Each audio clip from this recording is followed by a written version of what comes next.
Welcome to the debate. It is late August 1776, and the American Revolution is bleeding out in the muddy marshes of Brooklyn. It really was. Yeah. General George Washington and his Continental Army, which is roughly 9,000 men, are completely trapped. At their backs churns the deep, cold, and notoriously complex tidal current of the East River. And to their front, a tightening noose of 20,000 battle-hardened British Redcoats and Hessian mercenaries under General William Howe. Right, the door is basically shut. Exactly. The war, by all conventional metrics of, 18th century military geometry, is over. But before we analyze how those 9,000 men vanished into thin air without a single casualty, let me take a quick second to welcome everyone joining us. If you appreciate this kind of rigorous, deeply analyzed historical perspective, do us a favor and hit that subscribe button right now for Old Glory Echoes. You really won't want to miss the discussions we have coming up. Yes, perfectly said. Now, to the core question we are examining today. Was Washington's miraculous, casualty-free nighttime retreat a masterpiece of logical military strategy, or was it the result of sheer, unadulterated luck and providential weather? I will argue that this retreat was a triumph of calculated strategic logic, discipline, and flawless logistical execution under unimaginable friction. And I will argue that without the pure, uncontrollable luck of environmental flukes, specifically the exact timing of the wind and the unnatural, highly localized density of a morning fog, the American Revolution would have ended in a mass execution on that beach. Well, the premise of logical military strategy begins with an unflinching reading of the battlefield. Right? Washington looked at the tightening perimeter, he looked at the math of his exhausted forces, and he recognized that standing his ground meant complete annihilation. Yeah, it was a slaughter waiting to happen. Exactly. So, faced with this impossible geometry, he engineered an incredibly complex logistical maneuver under the cover of total darkness. He didn't just point to the water and tell his army to swim. He utilized specialized personnel. He tapped Colonel John Glover and the fishermen of Marblehead, Massachusetts. The Marbleheaders, yeah. Right. These were men who possessed a hyper-specific, calloused expertise in maritime navigation. To orchestrate 9,000 terrified men, hundreds of horses, and immensely heavy artillery pieces across a treacherous river in absolute silence, that demonstrates a supreme command over human nature in its most terrified state. That is not luck. That is strategic execution. I don't deny the fortitude of Glover's men or, the discipline it takes to sit in the freezing mud and wait your turn to flee. But discipline does not control the atmosphere. You can have all the iron-willed fishermen in New England, but this entire operation only even had the chance to exist because of variables falling completely outside Washington's control. How's it so? Well, General Howe had the trap closed, yet he inexplicably paused his assault. Why? Because 18th century naval doctrine dictated it. He was waiting for a very specific northerly wind so his massive warships, his ships of the line, could sail up the East River and definitively cut off the escape route. Right, but no amount of military logic can manufacture a highly localized wind, and certainly no general can summon an unnaturally dense fog that conveniently hides a trapped army just as the sun comes up. Strategy is planning. This was salvation by weather. Let's dive right into that pause by General Howe, because I think framing it merely as uncontrollable luck strips away the essence of what military initiative actually is. You're right that Howe was waiting on the wind. He wanted his 74 gun warships to sail up the East River and create an impenetrable wall of broadside cannons. Right, which would have turned the Continental Army to splinters. The East River wasn't just a river, it's a tidal strait. If the Royal Navy gets in there, Washington is pinned against a wall of lead. Exactly. But Howe's pause wasn't just a random act of laziness. He remembered the bloodbath of Bunker Hill. He didn't want to waste his men in a frontal assault when he believed he could just wait for the wind to shift, bring in the Navy, and starve Washington out. I completely understand the temptation to look at that shifting wind as a stroke of pure fortune. But military strategy at its highest level is entirely about exploiting the friction your enemy experiences. It's like a chess match. Or better yet, a safecracker who hears the tumblers inside a vault, align for just a fraction of a second. The alignment of those tumblers might be a mechanical fluke, but recognizing the sound and instantly throwing the lever, that is preparation and tactical logic. Washington didn't passively watch the wind. He recognized a rapidly closing window and initiated the evacuation.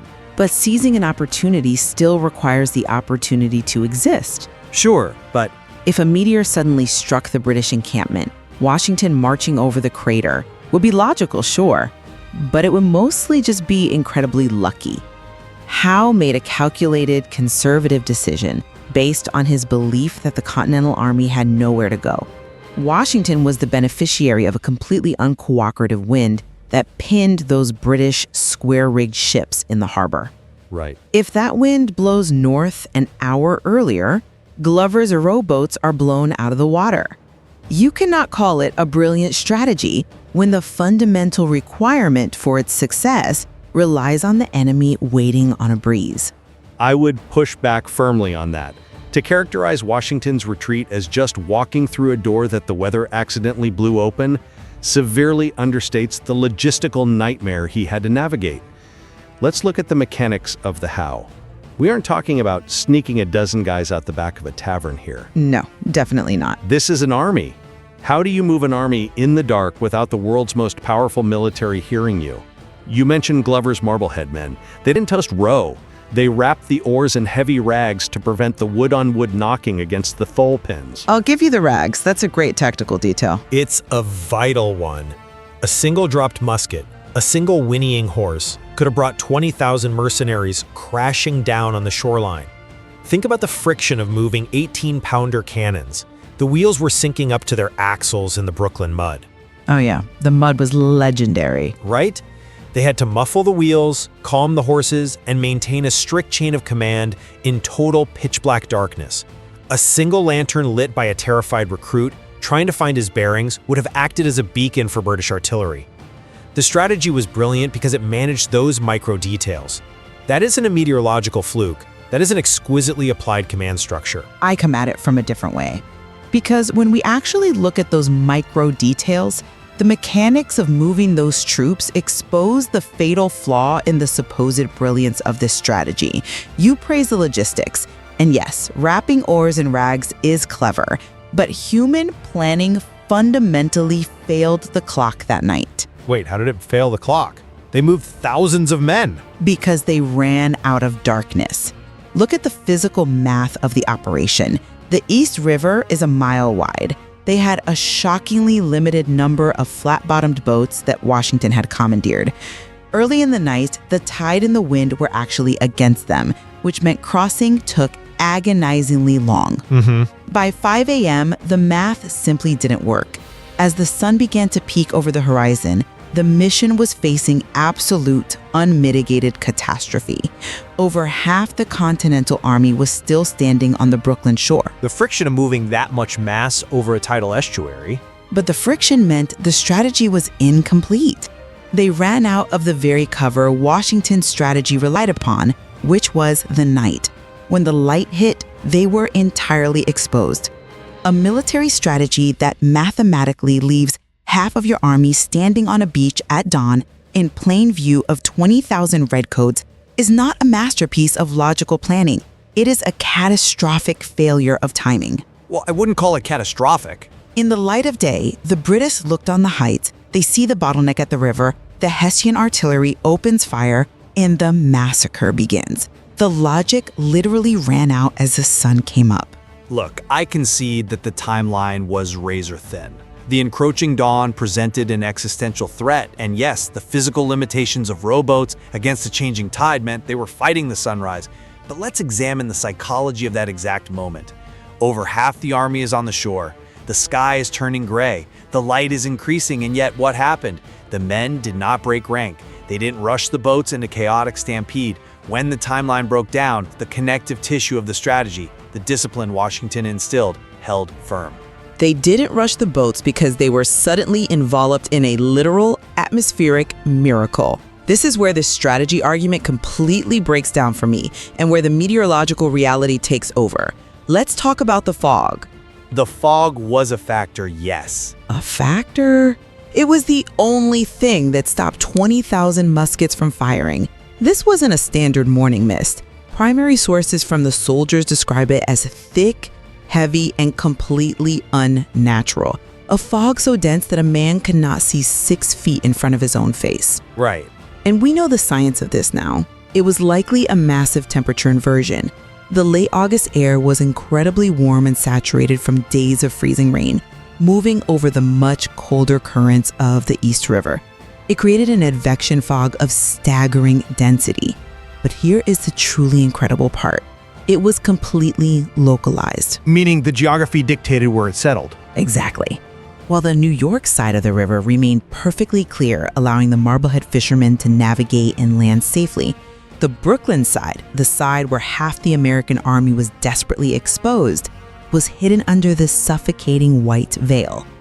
You cannot strategize a geographic anomaly. You cannot command a temperature inversion. This is exactly why the Patriots of 1776 believes it was the hand of Providence. It was a weather event that perfectly blinded their enemy while leaving their escape route completely clear. If that temperature inversion doesn't happen, the American Revolution dies on that beach. The fact that this fog descended at the exact minute human planning failed the clock proves that this survival was governed by luck. I see why you think that, but let me give you a different perspective on how luck actually operates in military history. Luck only favors the prepared. Yes, the temperature inversion provided a providential white veil, but a fog is absolutely useless. In fact, it is historically detrimental if the army it is covering descends into panic. Detrimental how? I mean, it hit them. Because blindness causes terror. If Washington had not enforced that panic-free discipline throughout the night, the fog would have destroyed them. Imagine being a terrified, exhausted 19-year-old soldier. You already know 20,000 mercenaries are a few hundred yards away. Suddenly, an unnatural fog drops. You can't see 6 feet in front of you. Right. In an undisciplined army, that sensory deprivation causes mass hysteria. Men would have been shouting in the blind white haze, horses would have panicked and broken loose, soldiers would have been fighting each other in the water for a spot on the remaining boats. The noise of that panic alone would have drawn the British artillery down upon them, fog or no fog. But the fog is what gave them the psychological space to stay calm. If they could see the Redcoats assembling on the heights, they would have rushed the boats, regardless of what Washington commanded. The fog removed the visual trigger for panic. They stayed calm because of their leadership, not because they couldn't see. Let's look at Washington's physical location during this critical window. He didn't take the first boat across to the secure New York shore to direct traffic from safety. Where was he? He was on the Brooklyn side. A dead reckoning. Dead reckoning. It requires a masterful reading of the water's surface tension, the pull of the currents beneath the oars, and profound nautical instinct. A lesser regiment would have rowed in circles, crashing boats into each other in the mist. Glover's men kept the ferry running flawlessly in the blind whiteout. The strategy, the nautical skill, the discipline, that provided the vessel for survival. The weather merely provided the canvas. Washington and his specialized troops painted the picture. Calling a blinding, highly localized, perfectly timed temperature inversion a canvas is doing an incredible amount of heavy lifting for the concept of strategy. Oh, come on. No, seriously, the source material is unambiguous. The mission was facing annihilation at dawn. The light was hitting. Washington's leadership, as physically brave as it was, could not make his men invisible. The advection fog made them invisible. It was an environmental fluke. We can praise Washington for being the last man on the boat, and we absolutely should. That is the definition of genuine leadership. But moving half an army under a white veil of weather is a historical fluke. It is not a replicable military tactic. If you teach this retreat in a modern military academy, you can add step 4, wait for a miracle fog to hide your timeline failures. You don't teach the fog, no. You teach the readiness to utilize whatever cover the chaotic environment of war provides. You teach the marble-hard resolve of those fishermen wrapping rags around their oars. You teach the agonizing discipline of silencing horses in the mud. So let's synthesize our positions based on the mechanics we've explored. My perspective remains that the retreat from Brooklyn was a triumph of calculated logic overcoming impossible friction. The Continental Army was trapped. Washington assessed the geometry of the battlefield and commanded a highly complex, disciplined evacuation. He leveraged the hyper-specific expertise of the Marblehead Regiment. He enforced a total silent retreat. Even when the mathematical timeline of the boats grew perilous against the sunrise, it was the ironclad discipline of his men and his own steadfast leadership in the fog that manufactured their survival. Strategy gave them the capacity to endure the friction. And my perspective is grounded in the hard variables of the physical world. While the discipline of wrapping those oars and holding the line was commendable, it was mathematically insufficient on its own.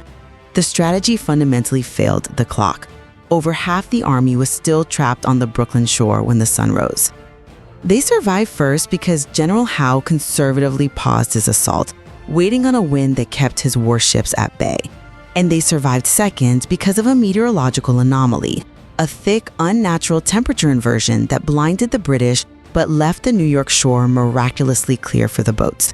Without the luck of the wind restricting the Royal Navy and the fluke of the weather hiding the dawn, all that disciplined silence would have amounted to nothing more than an orderly, quiet massacre on the beach. It is a fascinating tension. While we clearly disagree on the primary driver of their survival, whether it was the calculated execution of Washington's command or the chaotic mercy of the elements, there is one undeniable, documented reality from the primary sources where our perspectives completely converge. Absolutely. When that unnatural fog finally burned off later that morning and the British commanders realized the wind had shifted enough to finally advance, they gave the order to march into the American camp. And when they breached the perimeter, They found nothing. not a single soul, Yeah. not a single casualty, just an empty field, abandoned earthworks, and the smoldering ashes of decoy campfires. Washington had pulled off the impossible, slipping an entire army across a mile of water right under the noses of the greatest military force on Earth. He and his men didn't just survive that harrowing night. They carried the torch of liberty across the cold, treacherous currents of the East River to a shore where it could finally, eventually, grow into a flame. It is a moment where history gives us the hard facts, the boats, the wind, the mud, the fog, but leaves us to interpret the forces behind them. And that is exactly where we want to leave things today. We are not here to declare a definitive winner in this debate, but rather to leave this central historical question hanging for you, our listeners, to consider. Did America survive its darkest, most vulnerable hour in 1776 through mere luck, a conservative British mistake, and an impossible fluke of weather? Or was there an iron-willed logic, a masterful strategic execution at work in the dark on that foggy morning? We want to hear your conclusions based on the historical mechanics we've unpacked today. Please jump into the comments below and share your thoughts. Engage with the history, challenge our perspectives, and honor the legacy. And if you enjoyed tearing into the tactical and atmospheric complexities of the past with us today, please do not forget to subscribe to Old Glory Echoes. We need you with us to ensure these deeply analyzed stories are never forgotten. Thank you for joining us in this rigorous intellectual exercise. Think about that cold river. Think about the muffled oars in the dark. And ask yourself, what really happened in the fog?